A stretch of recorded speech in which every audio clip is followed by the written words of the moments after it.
Mycose vaginale, 7 remèdes naturels. Remède numéro 1. L'huile de noix de coco. L'huile de noix de coco contient de l'acide laurique et de l'acide caprylique. Il possède des propriétés antifongiques puissantes. Des études montrent que l'huile de noix de coco peut inhiber la croissance de Candida albicans, un type de champignon microscopique qui peut proliférer dans le vagin. Pour cela, mieux vaut choisir une huile 100% pure, extra vierge, extraite par première pression à froid. Puisque l'huile de coco est solide à température ambiante, faites-la fondre au bain-marie avant chaque utilisation. Une fois fondue, s'assurez que l'huile n'est pas trop chaude pour éviter les brûlures. Posologie et utilisation. Insertion vaginale. Utilisez un tampon propre ou un applicateur vaginal pour insérer une petite quantité d'huile de coco fondue dans le vagin. Laissez agir 1 à 2 heures maximum, puis rincez doucement à l'eau tiède. Répétez cette opération 2 fois par jour jusqu'à ce que les symptômes disparaissent. Remède numéro 2. Yaourt nature grec sans sucre. Économique et naturel, le yaourt grec nature sans sucre se distingue par ses 4 propriétés efficaces pour traiter les mycoses vaginales. Il rétablit l'équilibre du microbiote vaginal. Les probiotiques présents dans le yaourt favorisent un environnement vaginal sain en produisant de l'acide lactique qui maintient un pH acide, peu favorable au développement de candida. Il exerce un effet antifongique. Les bactéries probiotiques présentes dans le yaourt possèdent des propriétés antifongiques qui peuvent limiter la prolifération de Candida albicans. Il a un effet apaisant et hydratant. Appliqué localement, le yaourt aide à calmer les démangeaisons et les irritations dues à l'infection. Il renforce le microbiote intestinal. Consommé régulièrement, le yaourt améliore l'équilibre de la flore intestinale, ce qui peut indirectement prévenir les mycoses vaginales récurrentes. Posologie et utilisation. Consommation orale. Consommez 1 à 2 portions, environ 125 grammes chacune, de yaourt nature non sucré par jour. Application externe.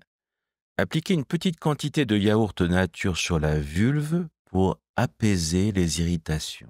Laissez agir 10 à 15 minutes, puis rincez à l'eau tiède. Insertion vaginale. Utilisez un tampon propre ou un applicateur vaginal pour insérer une petite quantité de yaourt dans le vagin. Laissez agir 1 à 2 heures maximum, puis rincez doucement à l'eau tiède. Répétez cette opération 1 fois par jour pendant 3 à 7 jours en cas de symptômes légers. Remède numéro 3.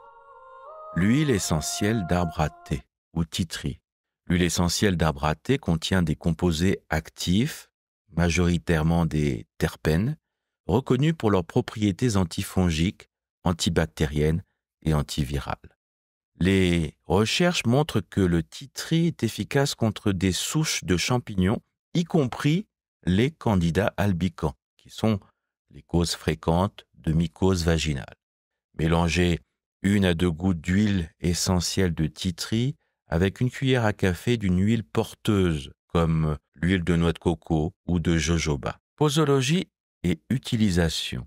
Application locale externe. Après dilution, appliquez doucement sur la vulve à l'aide d'un coton propre. Cela peut aider à apaiser les démangeaisons et réduire la prolifération des levures.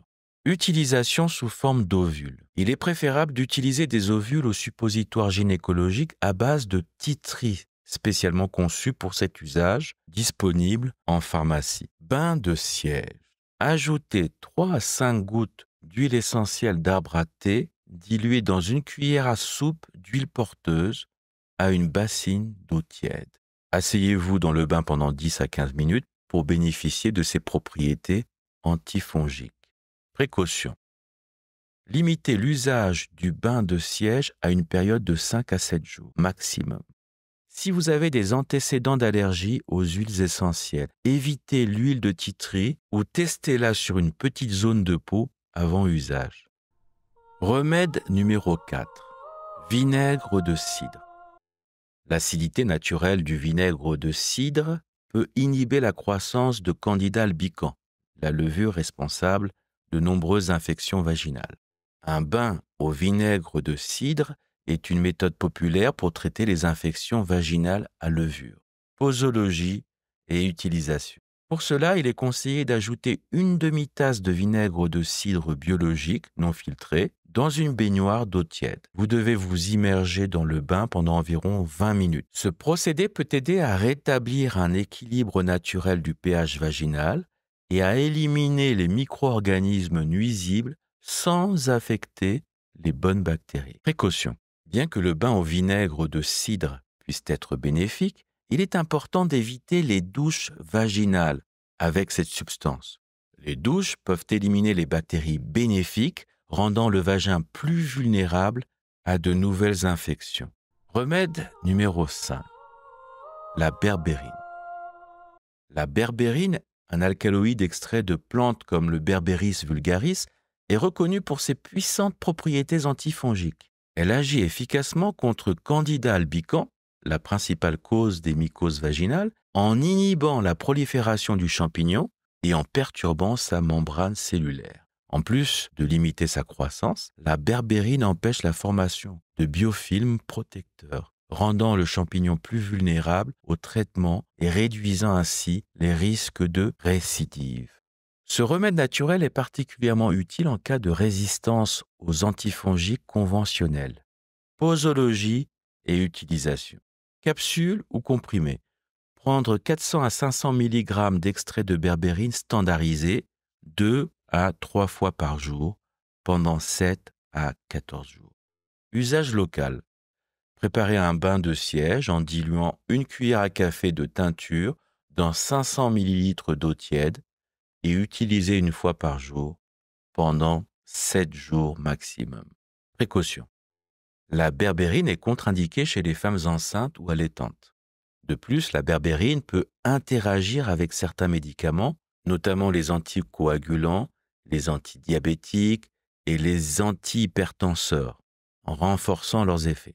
Il est également important de respecter les doses recommandées pour éviter des effets secondaires comme des troubles digestifs, des vertiges ou une baisse excessive de la glycémie. Enfin, son utilisation doit être évitée chez les personnes atteintes de troubles rénaux ou hépatiques rares. Pour toute utilisation prolongée ou combinée avec d'autres traitements, consultez un professionnel de santé. Remède numéro 6. L'acide borique. L'acide borique est un autre remède naturel aux propriétés antifongiques, antimicrobiennes et antivirales reconnues. L'acide borique agit également en modifiant légèrement le pH vaginal, rendant l'environnement moins favorable aux champignons comme Candida albicans. Une revue scientifique américaine a montré que l'acide borique est efficace à environ 70 à 90% pour traiter les mycoses vaginales récidivantes ou résistantes. Posologie et utilisation. Utilisation sous forme d'ovule. Insérer une capsule vaginale, 600 mg est la dose la plus courante, directement dans le vagin avant de dormir, une fois par jour pendant 7-14 jours. Utilisez une protection car l'acide borique peut provoquer des écoulements temporaires. Précaution. L'acide borique ne doit jamais être ingéré. Il est toxique par voie orale et peut entraîner de graves effets secondaires s'il est avalé. Bien qu'il soit généralement bien toléré, certaines femmes peuvent ressentir une légère irritation ou des brûlures vaginales. Il faut éviter l'usage d'acide borique en cas d'ulcération vaginale et pendant la grossesse ou l'allaitement. Il est crucial de consulter un professionnel de santé avant d'utiliser de l'acide borique, surtout si vous n'êtes pas sûr de la nature de l'infection ou si vous avez des infections récurrentes. Remède numéro 7. Le zinc. Le champignon Candida albicans a besoin de zinc pour se développer.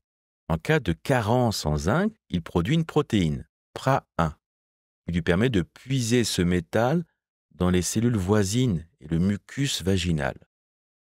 Lorsque PRA1 est produit en grande quantité par le champignon, cela déclenche une réaction de défense du système immunitaire et une inflammation. Des chercheurs ont testé un gel vaginal contenant du zinc sur des femmes ayant des infections récurrentes. Le gel a été appliqué tous les soirs pendant 2 semaines, puis 2 fois par semaine pendant 3 mois. 80% des patientes ont vu leurs symptômes disparaître. Posologie et utilisation. Application locale externe. Utilisez un gel vaginal contenant du zinc, généralement à base de gluconate, de sulfate de zinc.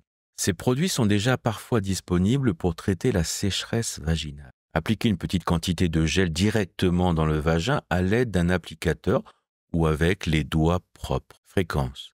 1 fois par jour, avant le coucher pendant 2 semaines, puis 2 fois par semaine pour l'entretien. Consommation orale. 15 à 30 mg par jour de gluconate, citrate, picolinate de zinc.